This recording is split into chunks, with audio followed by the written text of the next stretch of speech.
Jammu Kashmir Bharatiya Janata party में घमासान।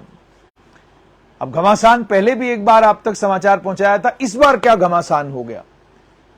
अचानक एक खबर आई कि 200 से ज्यादा भारतीय जनता पार्टी के कार्यकर्ता कश्मीर घाटी में पार्टी छोड़ने वाले हैं।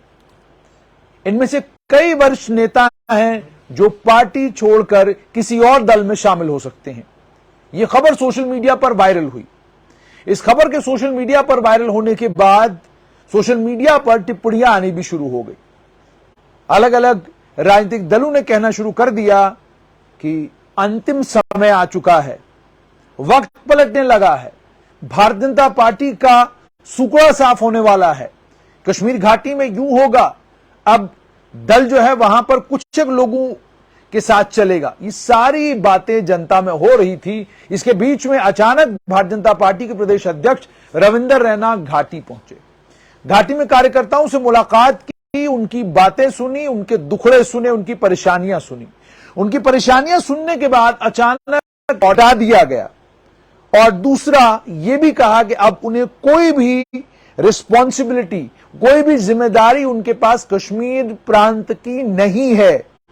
यानी एक तो उन्हें बीजेपी के सोशल मीडिया प्रभारी के पद से हटाया गया और दूसरी तरफ यह भी ऑर्डर में कहा गया कि इनके पास कश्मीर संभाग की कोई जिम्मेदारी नहीं है। उसके बाद वीर सराफ, उन्हें साउथ कश्मीर से वापस बुला लिया गया। उन्हें कहा गया कि फौरन आप भारतीय जनता पार्टी के त्रिकुटा नगर स्थित जो प्रदेश कार्यालय है वहां पर आप फौरन पहुंच जाएं। और उसके बाद मुदस्सिर वानी, उन्हें नॉर्थ कश्मीर से वापस बुला लिया गया। उन्हें भी कहा गया कि आप भी भारतीय जनता पार्टी के त्रिकुटा नगर स्थित जो राज्य का हेडक्वार्टर है वहां पर पहुंच जाएं। उसके बाद यह भी कहा कि ऑर्डर ऑब्लिक ऑर्गेनाइजेशन अरेंजमेंट शैल कम इनटू इफेक्ट इमीडिएटली।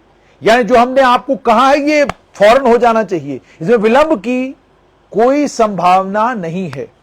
आखिरकार ये 3 बदलाव क्यों हुए?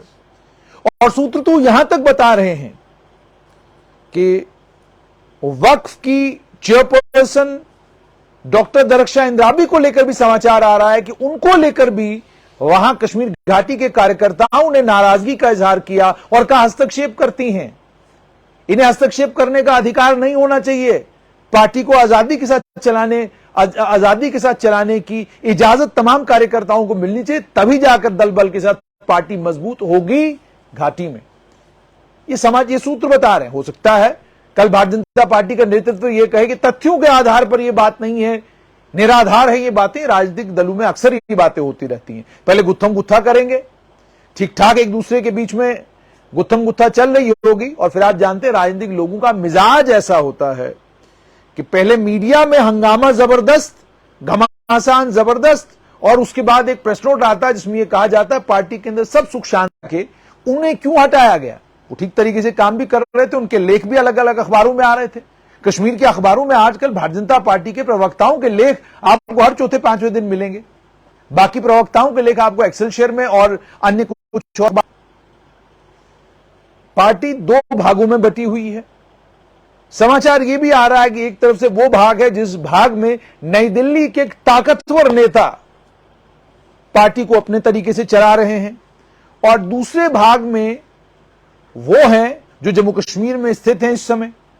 यानी पार्टी जो है वो 2 भागों में बटी हुई है, 2 पार्ट्स में बटी हुई है। एक पार्ट ने पिछले दिनों में कोशिश ये की कि जम्मू कश्मीर भारतीय जनता पार्टी के प्रदेश अध्यक्ष के पद से रविंदर रैना को हटाकर एक नए नेता को, जो एक राज्य के क्षेत्रीय दल से निकलकर भारतीय जनता पार्टी में आए थे, उन्हें भारतीय जनता पार्टी का प्रदेश अध्यक्ष बनाया जाए।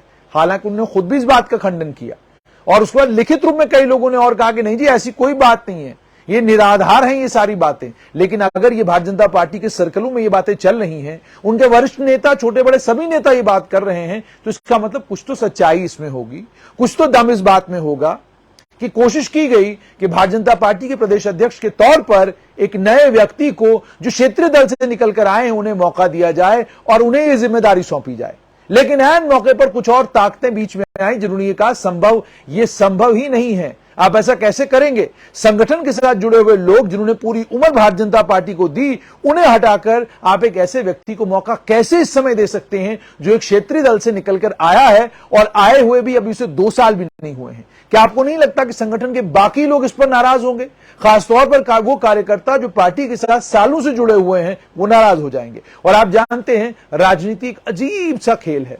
इस खेल में कब कहां किधर बाजी पलट जाए कोई पता नहीं।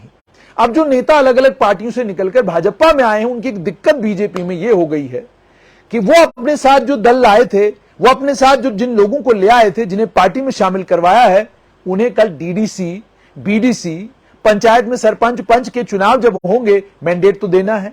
जिन दलों से वो आए हैं, उन दलों में जो लोग उनके साथ लॉयल थे, उन्हें वो सरपंच और पंच के पदों के लिए चुनाव जितवा चुके हैं। अब इन नेताओं की परेशानी अब इस समय यह है कि अब चूंकि वो बीजेपी में है, एक ही जगह पर जो सरपंच पिछली बार नेशनल कॉन्फ्रेंस, पीडीपी या मान लीजिए कांग्रेस या किसी अन्य दल से जीता है और बीजेपी वाला वहां पर हारा है, अब करेंगे क्या? दोनों प्रत्याशी हैं, आपको 2 में से एक को चुनना है। एक की लॉयल्टी लंबे समय से भारतीय जनता पार्टी के साथ है और दूसरे की लॉयल्टी व्यक्ति के साथ है। मैं व्यक्ति के साथ इसलिए कह रहा हूं कि जब आप कांग्रेस छोड़कर आएंगे, जो आपके साथ कांग्रेस छोड़ेगा, उसकी नई पार्टी की विचारधारा से उसका कोई लेना देना शुरुआत में नहीं होगा। उसकी लॉयल्टी केवल और केवल आपके साथ थी, इसीलिए उसने अपनी पार्टी छोड़ी और आपकी पार्टी में शामिल हुआ। ये कोई नेता ना कहे कि जनाब मेरे साथ जितने कार्यकर्ता बीजेपी में आए, वो सभी कार्यकर्ता जो अपनी विचारधारा जो है उन्हें बीजेपी की पसंद आ गई इसलिए आए। ऐसा नहीं होता है। नेता भी जानते हैं जो लोग उनके साथ अपनी पार्टी छोड़कर आते हैं, वो उनके लॉयल होते हैं, उन्हें पार्टी की विचारधारा से कोई लेना देना नहीं होता। अगर ऐसा होता तो जब एक नेता पार्टी छोड़ता, कार्यकर्ता कभी भी पार्टी नहीं छोड़ता, क्योंकि उसे लगता कि मेरे नेता की विचारधारा बदली है, मेरी विचारधारा तो नहीं बदली, और मेरे नेता के पार्टी छोड़ने के साथ मेरी विचारधारा बदले, ऐसा पॉसिबल मुमकिन भी नहीं है। तो इसका मतलब ये कि वो नेता के लॉयल हैं। तो जो नेता का लॉयल है वो क्या चाहेगा कि जनाब जब पंचायत के चुनाव हो, हमको भी मैंडेट मिले। जो बीजेपी का कार्यकर्ता लंबे समय से संगठन से जुड़ा हुआ है, उसे भी मैंडेट चाहिए। क्या करेंगे? तो इसका मतलब टकराव की स्थिति बन सकती है। उसके बाद म्युनिसिपैलिटी के चुनावों में भी यही होगा, म्युनिसिपल कमिटीज के, म्युनिसिपल काउंसिलों के और म्युनिसिपैलिटीज के चुनाव में भी यही होगा। जो लोग नेशनल कॉन्फ्रेंस से निकलकर गए हैं और अपने साथ नेशनल कॉन्फ्रेंस के कुछ ताकतवर लीडरों को लेकर गए हैं, जिन्हें भारतीय जनता पार्टी के नेताओं ने म्युनिसिपल कॉर्पोरेशन के चुनाव में हराया, अब इस समय दोबारा मैंडेट की बारी आएगी, उन्हें कहां एडजस्ट करेंगे आप? जाहिर सी बात है, उन्हें या तो मैंडेट चाहिए या कोई काम चाहिए। अगर मैंडेट नहीं मिलेगा तो काम मिलना चाहिए। अब अगर ना मैंडेट मिलेगा तो ना काम मिलेगा, तो पार्टी में करेंगे तो करेंगे क्या?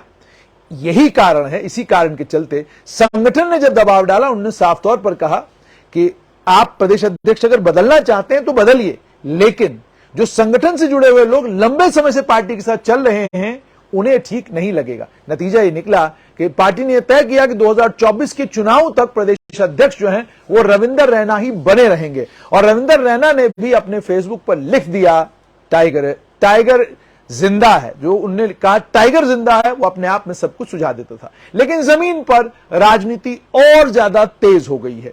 इसी तेज राजनीति के कारण देखने को यह मिला कि 3 लोग एक टीम के बाहर कर दिए गए हैं, और अब यह देखना होगा कि ये जिम्मेदारियां किन नए 3 लोगों को दी जाएंगी। मगर आने वाले दिनों में भारतीय जनता पार्टी के अंदर घमासान बढ़ेगा या कम होगा, क्योंकि आप जानते हैं चुनाव भी आने वाले हैं। बढ़ेगा या कम होगा, उस पर भी हमारी नजर होगी, और खास तौर पर इस बात पर हमारी नजर होगी कि अब जो ये 2 खेमे बने हैं, पार्टी क्या इन दोनों खेमों को कहेगी कि आप अपने अपने खेमे जो है बंद करिए और एक साथ मिलकर पार्टी को आगे बढ़ाने का और मजबूत बनाने का काम करिए। देखने वाला होगा। मगर जैसे मैंने आपको कहा कि आने वाला वक्त भारतीय जनता पार्टी, खासकर जम्मू कश्मीर भाजपा के लिए मुश्किलों भरा होगा या सहजता होगी, ये तो वक्त ही बताएगा। लेकिन फिलहाल खबर यही है कि भारतीय जनता पार्टी में फिलहाल घमासान चल रहा है।